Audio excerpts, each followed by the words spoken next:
Hey everybody, welcome back. David Eon and the lovely Miss Lady Pop Hunter, who is hiding behind the camera today, having an open discussion, another adult nostalgia discussion, talking about autographs and is it worth it to go autograph hunting. And we'll have a little bit of back and forth about that, pros and cons and so on and so forth. And this comes out of a couple of people had thrown that out to me, asking the question. They wanted to see a discussion on it, and that kind of stems from some things that I said in a previous discussion about Funko Pops and the autograph hunters connected to Funko Pops, because there was a boost in the industry of people bringing Pops to autograph shows. And ultimately, jumping ahead a little bit, whether or not it's worth it to go autograph hunting really depends on why you're doing it, I guess. What is it about the autographs that are appealing to you? Why are you doing it? Because if you're doing it for profitable reasons, I don't quite agree with that.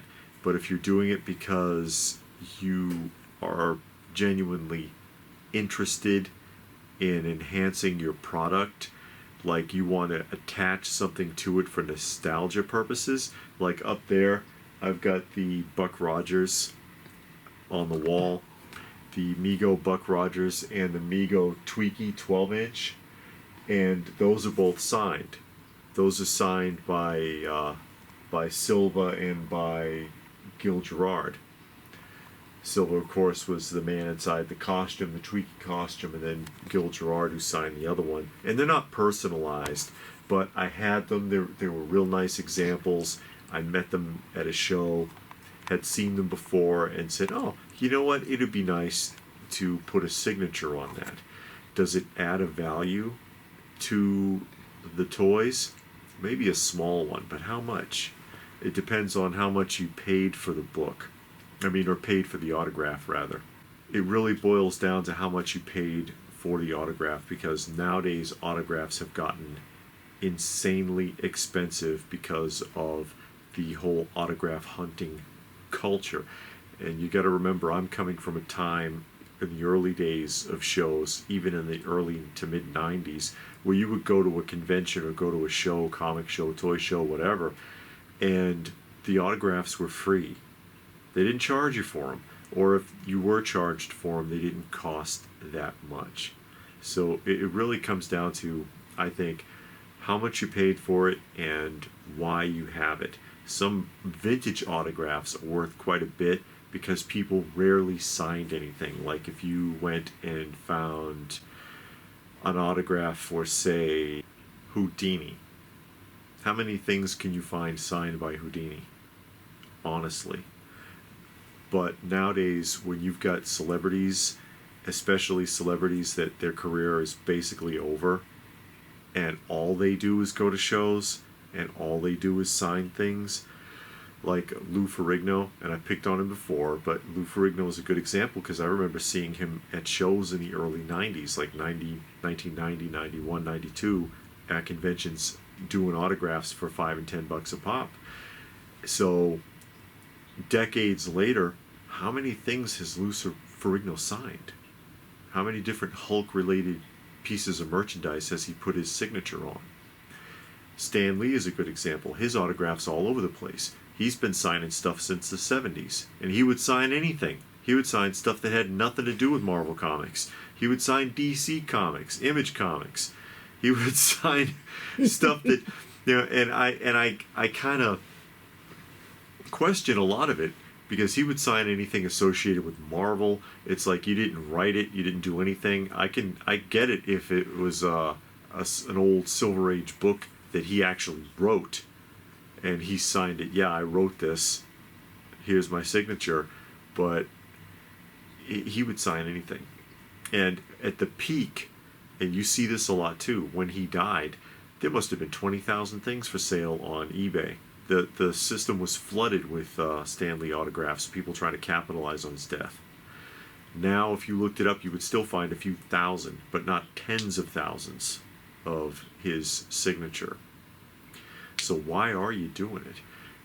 The thing that came up about the pop collectors was, the argument was that a lot of times pop collectors, they'll sit there and they'll fight you to death that pops are never going away, Funko forever, blah, blah, blah. You all know the argument. But then the primary reason when I've asked pop collectors why they get autographs, it's for when the value finally drops, it'll still retain some value because there's a signature on it. And I'm like, that doesn't make any sense. Especially when it's these cranked out autographs of like C, D, E, F, and G level celebrities that the price that you paid for the signature you probably couldn't even get back, or it's loosely associated to something. For example, the kid or the guy, I can't remember the name of the actor, who played the kid in Gremlins, he goes around and he signs Gremlins related merchandise. Well, you weren't the gremlin.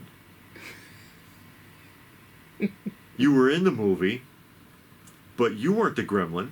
You were not Gizmo. You were not Stripe.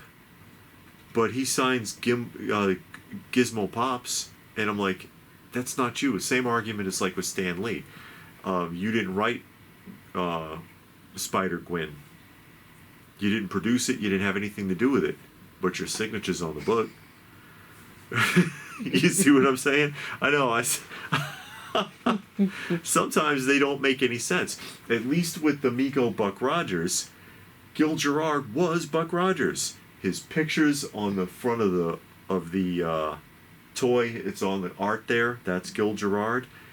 The action figure looks like him. You see what I'm saying? Mm-hmm.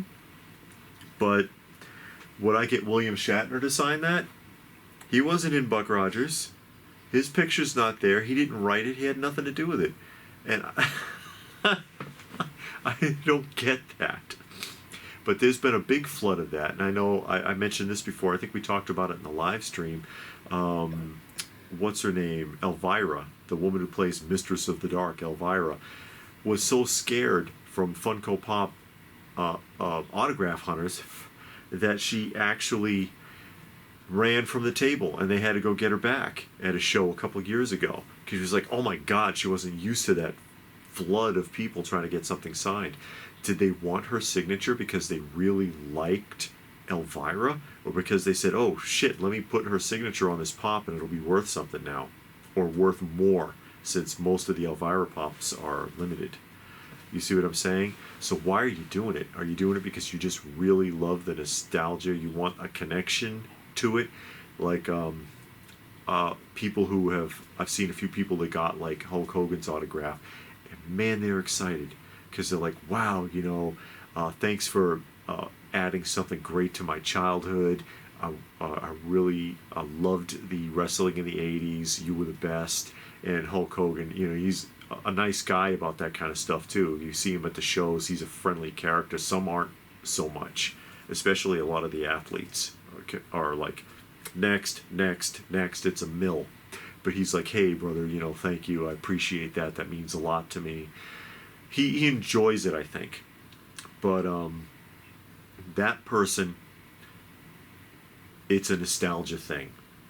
Even though it's gotten stupid expensive for Hulk Hogan's autograph. It's crazy expensive now. But if you're getting it signed just so you can go around and turn and try to flip it on eBay, I don't know how I feel about that. You know, I know there's a lot of people that do it, but is that cool?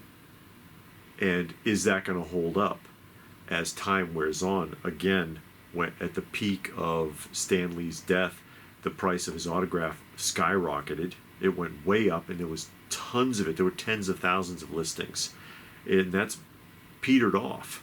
So what's the autograph really worth? How many things has he signed? Which ones are actually going to hold value? I would think that earlier signatures, which mostly would be on the inside cover, because back then you didn't sign the cover of a book. You know, 70s and 80s, even early 90s, people were still signing the inside cover. Like when you get a novel autographed, they sign the inside. So earlier stuff or things that he's actually connected to might do better. But it really comes down to, is it valuable to you? What does it mean to you? Is it worth something to you to have an autograph? Does it enhance something for you? I got this one sitting here. How's the glare on that? The glare is fine. Okay, because I can't see. No. But there's the Undertaker and Paul Bear and the little certification. I show this one every once in a while because this belongs to LPH. And this was a gift. I gave it to her because she's an Undertaker fan. And, you know, what's unique about this is, of course, that the Undertaker will not do this signature anymore. He does a U and a T with arrows now. He initials things. He doesn't sign them. So the signature has changed. And in that, you know, this is another person that's probably signed 500,000 things.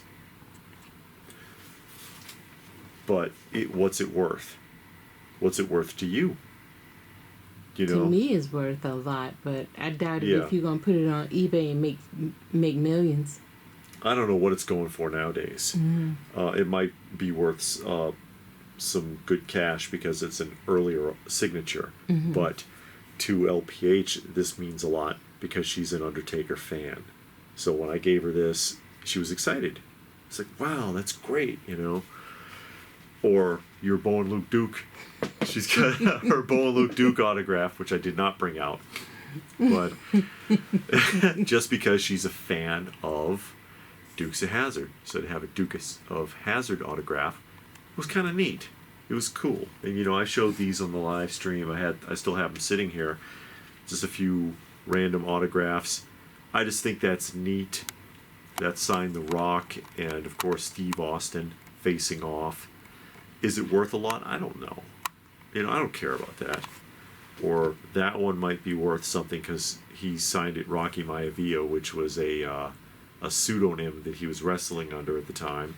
So he's not going to sign anything like that anymore. This probably isn't worth much, but I just think that it's cool because Fantasy Island, classic 70s, early 80s. You know, Ricardo Montalban was a decent actor. Hollywood Hulk Hogan. I'm a Hogan fan too, same as I am with a lot of 80s wrestlers, you know, like Bret Hart and even who else? Bret Hart and Shawn Michaels. Oh no, not Shawn Michaels. Bob Backlund. Roddy Piper, George the Animal Steel. That's Macho the one. Man. That's the one I was thinking of. Yeah, Randy Savage. I love that era. This is after that era, but you know you're not going to get a Hollywood Hulk Hogan signature anymore. He won't do it. So that's cool to have. Is it worth a lot? I don't know. I think the issue a lot of people have is like now you got to break your neck going around all over the place and getting stuff signed and getting it certified, and then the cost. Yeah, because the signature, signed. there's so much counterfeit stuff out there, and the biggest problem in counterfeits is in sports. And I had read a report, this was in the late 90s, that they said they estimated more than 80% of sports-related autographs are counterfeited. And that was back in the, like I said, the late 90s. So the signature itself, it doesn't mean anything if somebody didn't certify it. Yeah. And so if you really want it to count, you can go and get it signed. How far are you willing to go? That's part of the reason why people aren't willing to pay them a lot. You can go, and actually out here, Plastic Empire does a lot of signings. And most of what people bring in to get signed are pops. Again, they used to be primarily a pop store. They're not anymore because, you know, the market has dwindled on Funko Pops. But they do a lot of other stuff in their store now, but they still do fairly regular autograph signings. Every month, every couple of months, they get a, you know, C, D, E, F, G, H, I, J, K celebrity out. And they're networking to get these people out there, but they do come. There's nothing wrong with that. There's nothing wrong with that. It's actually pretty cool. I tease, but it's actually neat that they do that. So they get them out.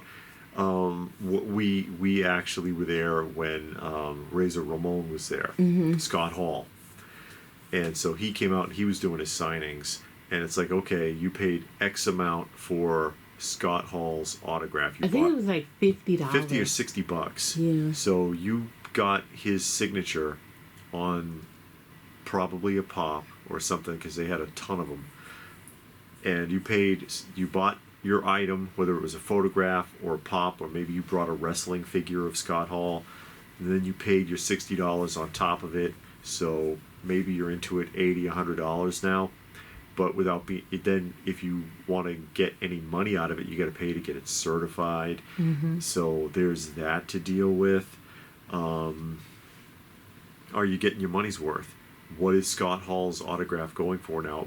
It might be up a little bit because he had died not too long ago. Yeah. But still, you see my point. Again, if you're doing it for value, are you really going to get value out of it? As opposed to back in the day when that wasn't that big of a thing. Celebrities didn't sign stuff too much, or autograph hunting was a lot more scarce. There weren't necessarily signing events. That's much more of a modern concept. Bottom line, again, it's worth something if it means something to you. I think more so than the value of the actual signature itself, which can vary. It depends on how scarce it is, what the signature looks like. Is it an earlier autograph? You know, people get older, the signature changes, they get sick, they become infirm. You see that a lot in wrestling. A lot of these wrestlers are injured. Their signatures don't look the same as they did 20, 30 years ago at all. There's a lot to consider there, but I think it's an interesting topic of discussion. Like I said, personally, I think it's worth something if it means something to you. As far as monetary value, that's negligible. Yeah. It really is. There's a lot of factors there, and then again, getting it certified, you have to, a third party's got to verify that is an authentic signature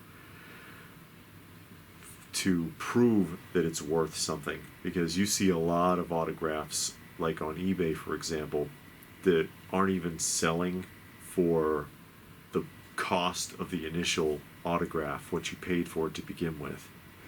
And you're getting the product too, because it's just not selling the way people expected it to. So yeah, don't run around and do it unless it's something that you really want. It's something about it appeals to you, hits that nostalgia button for you, because it can be a deep rabbit hole running around. Oh, I got to get this signed and that signed. I got to get everything signed, and then you get a bunch of autographs that you're like, what do I got these for? What does it mean to me? Is it actually, did I just get them because I got swept away? Did I just get them because I thought they were going to be worth something? Or does it actually mean something to you? So, thoughts? Feel free to post your thoughts in the comment section down below. Please do give the video a thumbs up. We sure do appreciate it. Share it if you can. Subscribe if you're new. All that good stuff. And if that's it, then what more can we say but thanks for watching, and we will see you again soon.